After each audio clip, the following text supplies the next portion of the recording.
Jacques was a romanticist. He measured only 28 inches from the soles of his feet to the crown of his head. But there were times as he rode into the arena on his gallant charger when he felt himself a knight of old about to battle for his lady. What did it matter that the gallant charger of his imagination was, in reality, not even a pony, indeed, but a large dog? What did it matter that his entrance was greeted with shouts of derisive laughter and bombardments of fruit peels? What did it matter that he had no lady? The tiny man lived in dreams, resolutely closing his shoe-button eyes to the drab realities of life. He had no friends among the other freaks in Copo's circus. They considered him ill-tempered and egotistical, and he loathed them for their acceptance of things as they were. Imagination was the armor that protected him from the glances of a cruel, gaping world. Without it, he must have shriveled up and died. But those others? The door that opened on the kingdom of imagination was closed and locked to them, and they resented anyone who possessed the key. After many humiliating performances, Miss Jean-Marie entered the circus tent, and in an instant, Jacques' tiny heart stood still. She was a daring bareback rider, a tall blonde woman of the Amazon type. She had round eyes of baby blue which held no spark of her peasant soul, with carmine lips and cheeks, a large white smile, and hands which, when doubled up, were nearly the size of Jacques' head. From the first performance, Jacques loved Miss Jean-Marie. All his tiny body was shaken with longing for her. Her buxom charms, so generously revealed in tights and spangles, made him flush and cast down his eyes. Her partner in the act was called Simon, a Herculean young man with bold black eyes and hair that glistened with grease. Jacques would grind his teeth in impotent rage to see Simon circling round and round the ring, standing proudly on his horse and holding Miss Marie in an ecstatic embrace while she kicked one shapely, sparkling leg skyward. Jacques had one living relative, a prosperous farmer who had never married, and so when he was found dead of heart failure, his tiny nephew fell heir to a comfortable property.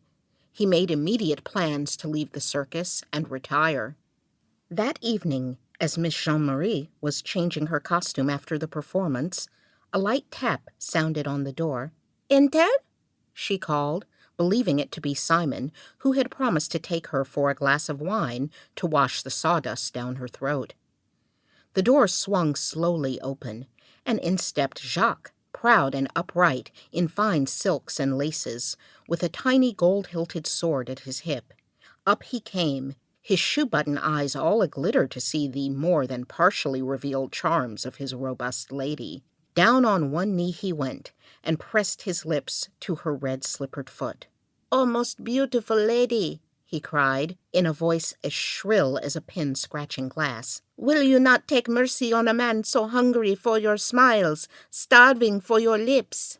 All night long he tosses on his couch and dreams of Miss Jean-Marie." "What play-acting is this, little fellow?" she asked, bending down with the smile of an ogress. "Has Simon sent you to tease me?" "May the Black Plague have Simon!" Jacques cried, his eyes seeming to flash blue sparks. "It is true that I love you, mademoiselle, that I wish to make you my lady, and now that I have a fortune, not that—" Marie's large, florid face had turned purple from suppressed merriment. Her lips twitched at the corners. It was all she could do not to burst out into a roar of laughter. Why, this ridiculous little mannequin was proposing marriage to her. He, this pocket-sized splinter of a fellow, wished to make her his wife. Why, she could carry him on her shoulder like a pet monkey. What a joke this was! What a colossal, corset-creaking joke! Wait till she told Simon. But she must not laugh, not now. First, she must listen to everything the dwarf had to say, draw all the sweetness of this bonbon of humor before she crushed it under the heel of ridicule. Jacques' face had turned into a withered apple. "What is this, Miss Jean-Marie? Do you laugh at my love?" She could easily throw back her head, open her mouth to the widest dimensions, and shake with laughter, but "I am not laughing," she managed to say. "You have taken me by surprise." "That is well," he said. "I do not tolerate laughter. I am paid to make laughter. People pay to laugh at me." "But I do understand you all right. Are you proposing marriage?" Jacques rested his hand on his heart and bowed. "Yes, mademoiselle, an honorable one. A week ago my uncle died and left me a large estate. We shall have servants to wait on our wants, and food and wine of the best. And you? Why, you will be a fine lady. I will clothe that beautiful big body of yours with silks and laces. You will be as happy as a cherry tree in June." The dark blood slowly receded from Marie's full cheeks. Her lips no longer twitched at the corners. Her eyes had narrowed slightly. The life of the circus tent had lost its tinsel, and she was weary of it. She loved Simon, but she knew well enough that this Romeo in tights would never espouse a dowerless girl. These pygmies were a puny lot, though. They died young. She'd rule over the estate and later welcome Simon with all the luxuries near to his heart. "Nothing that you wish will be withheld from you as long as you love me," Jacques continued. "Your answer?" Jean-Marie bent forward, and with a single movement of her powerful arms, raised Jacques and placed him on her knee. She held him as if he were a large doll, with his tiny sword cocked out behind. She planted a huge kiss that covered his entire face from chin to brow, and pressed him into her ample bosom. "I am yours!" The wedding was celebrated with a feast attended by a whole galaxy of celebrities. The bridegroom, his dark little face flushed with happiness and wine, sat at the head of the board. His chin was just above the tablecloth, so that his head looked like a large orange that had rolled off the fruit dish. Immediately beneath his dangling feet, his trusty hound worried a bone. The ringleader was on Jacques' right, his large round face as red and benevolent as a harvest moon. Next to him sat the giraffe boy, who was covered with spots and whose neck was so long that he looked down on all the rest, including Hercules the giant. Then there was the tiresome clown, who juggled fruits, plates, and knives, although the whole company was heartily sick of his tricks. And Miss Sampson, with her trained boa constrictors coiled about her neck. There, too, sat Simon and a score of others. Simon had laughed almost continuously since Jean-Marie had told him of her engagement.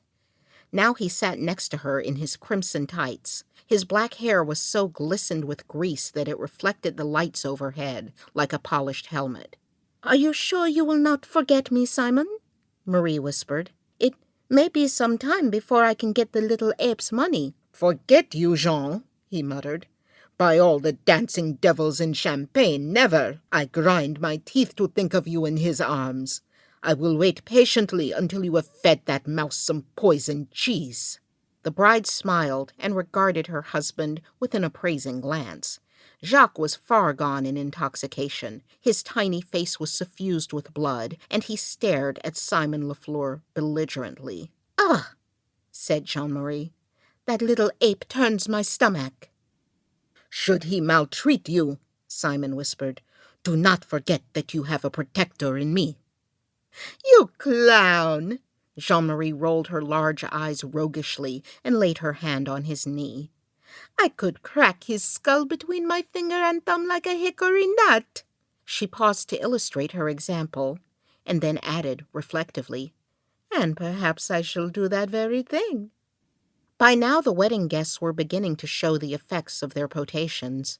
The giraffe boy had closed his large brown eyes and was swaying his small head languidly above the assembly. Miss Sampson, uncoiling her necklace of baby boa constrictors, fed them lumps of sugar soaked in rum. Jacques had finished his second glass of wine and was surveying Simon through narrowed eyes. Hercules, swollen by his libations to even more colossal proportions, said sleepily, I am big, a very big man. Women love me. And when they return home, they laugh at other men always. Fool, cried Miss Sampson. Women do not come to see you, you fat bullock. They may as well stare at cattle in the street. She picked up the 2 baby boa constrictors from drunken slumber on her lap and shook them like whips at the wedding guests. Copo will tell you himself that on account of these little charmers, Antony and Cleopatra, our sideshow is the best attended. The ringleader, thus directly appealed to, frowned in perplexity. These freaks of his were difficult to handle. Their separate egos rattled angrily together, like so many pebbles in a bag. Whatever he said would be used against him. As he hesitated, a voice seemed to come from the roof. "Surely it is none other than me whom the people come to stare at," said the giraffe boy without opening his eyes. "You all appear to forget me," cried the clown. Scarcely were the words out of his mouth when one of the heavy plates he was juggling descended with a crash on the thick skull of Hercules. The giant struck out savagely and knocked the juggler head over heels under the table. Pandemonium followed. Every freak's hands, teeth, and feet turned against the others. Above the shouts, screams, growls, and hisses of the combat, Copo's voice bellowed for peace. My children, this is no way to behave. Calm yourselves, I pray you." There is no doubt that Jacques would have suffered the most in this quarrel had it not been for the hound, stationed over his tiny master, driving off any would-be assailants. As it was, the giraffe boy was the most defenseless. His small, round head swayed back and forth to blows like a punching bag. He was bitten, buffeted, kicked, and clawed, and the boa constrictors wound themselves about his neck like hangman's nooses. Copo implored Simon and 6 others to restore peace, and they sprang forward and tore the combatants apart. Jacques was found sitting grimly under a fold of tablecloth. The dwarf was very drunk, and with towering rage he hurled a broken bottle at Simon's head. "You little wasp," Simon cried, picking the little man up by his waistband. "Here is your fine husband, Jean-Marie. He is bloodthirsty. Take him away before he does me some mischief." The bride approached, her blonde face crimson from wine and laughter. "Ooh la la!" she cried, seizing the struggling dwarf and holding him forcibly on her shoulder. "What a little temper the little monkey has! Perhaps we shall spank it out of him." "Let me down!" Jacques screamed. "Let me down, I say!" But the bride shook her head. "No, no, my little one," she laughed. "What, you would fly from my arms before the honeymoon?" "Let me down!" he cried again.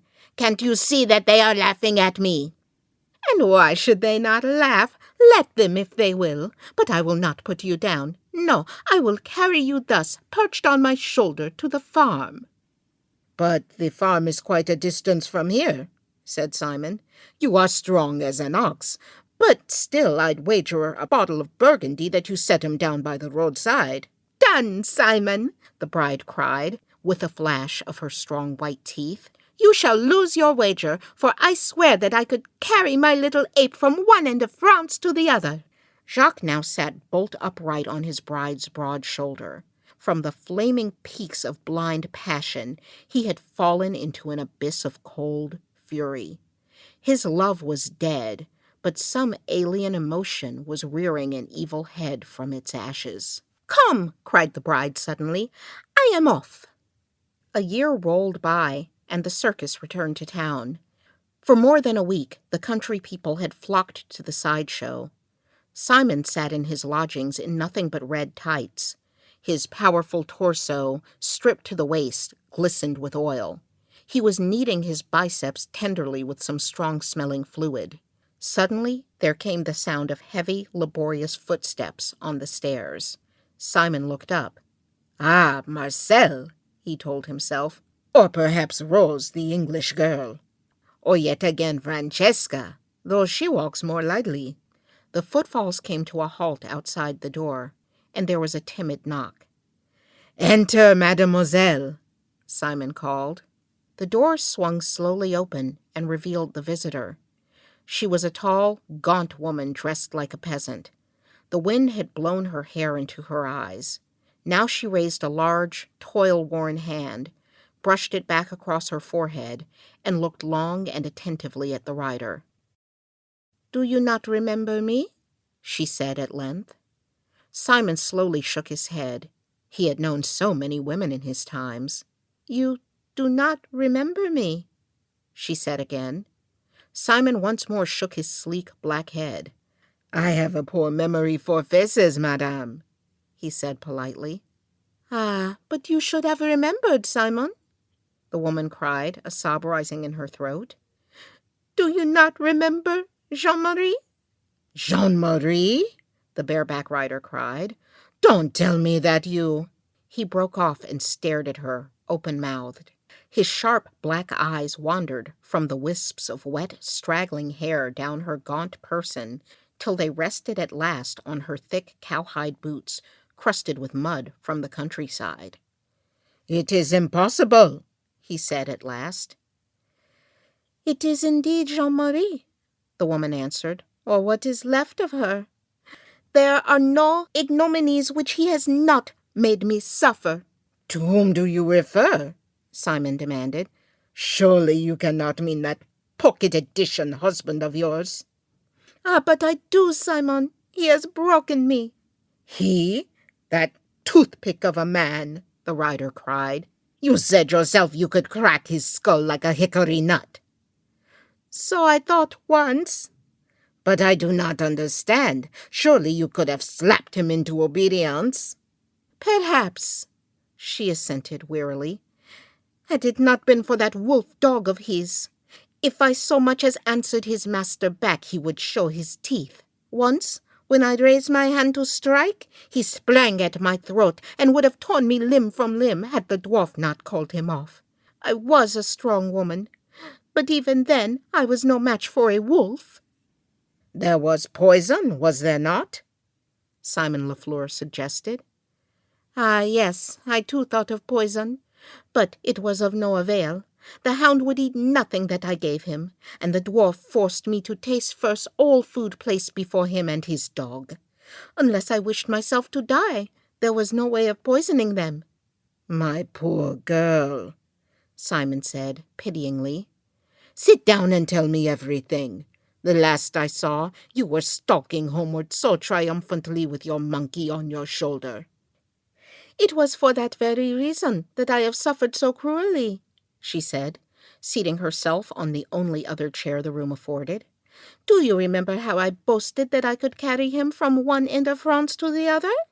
"I remember."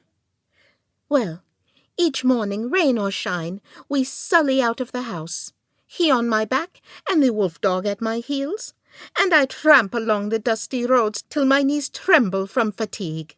He goads me with cruel little golden spurs, while at the same time the angry dog nips my ankles. When we return home, the little demon keeps score against the number of leagues from one end of France to the other. Not even half the distance has been covered." She held up one of her feet for his inspection. The sole of the cowhide boot had been worn through. Simon caught a glimpse of bruised flesh caked with highway. "This is the third pair that I have had," she continued hoarsely. "Now he tells me that the price of leather is too high, that I shall finish my pilgrimage barefooted." "But why do you put up with all this, Jean?" Simon asked angrily. "You, who have a carriage and servants, should not walk at all." "He sent the servants away," she said, wiping the tears from her eyes with the back of her hand, "and sold the carriage at a nearby fair. Now there is no one but me to wait on him and his dog. I would have run away many months ago if I could have escaped unnoticed, but they keep a continual watch on me." "But tonight you got away?" "Yes," she said, and with a quick, frightened glance at the door. "Tonight I slipped out while they were sleeping and came here to you. I know that you would protect me, Simon, because of what we have been to each other. Save me!" Jean-Marie could no longer suppress her sobs. They rose in her throat, choking her, making her incapable of further speech. "Calm yourself, Jean," Simon Lafleur told her soothingly. "I will do what I can." She sat up in her chair, and her face turned sickly white. "Hush," she said with a finger to her lips. "Listen." Simon could hear nothing but the tapping of rain on the roof. "Don't you hear it?" she cried with an inarticulate gasp. "It is in the house." Simon's sensitive ears caught the sound now, a steady pit-pat up the stairs. "Save me, Simon! Save me!" Jean-Marie threw herself at his feet and clasped about his knees. "Save me! It is that terrible wolf dog!" "Nonsense, woman," Simon said angrily. "On the second landing, there is a fellow who owns a dog." "Please," she begged, "close the door and lock it." Pit-pat, pit-pat.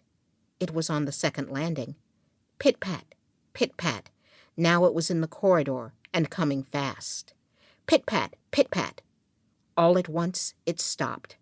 There was a moment's breathless silence, and then into the room came Jacques, who sat astride his dog's broad back, just as he had done in the circus ring.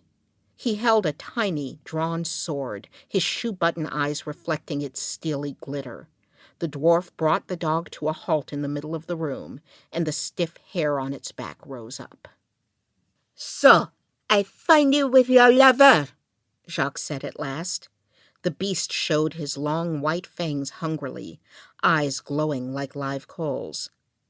"He is not my lover," Jean-Marie sobbed. "I have not seen him once since I married you." "Once is enough," the dwarf said grimly, eyeing Simon. "Do not harm him, I beg of you," Jean-Marie implored. "It is not his fault that I came. But Simon drowned her out in a roar of laughter, putting his hands on his hips. "Ride on your dog's back like a flea out of this room before I squash you."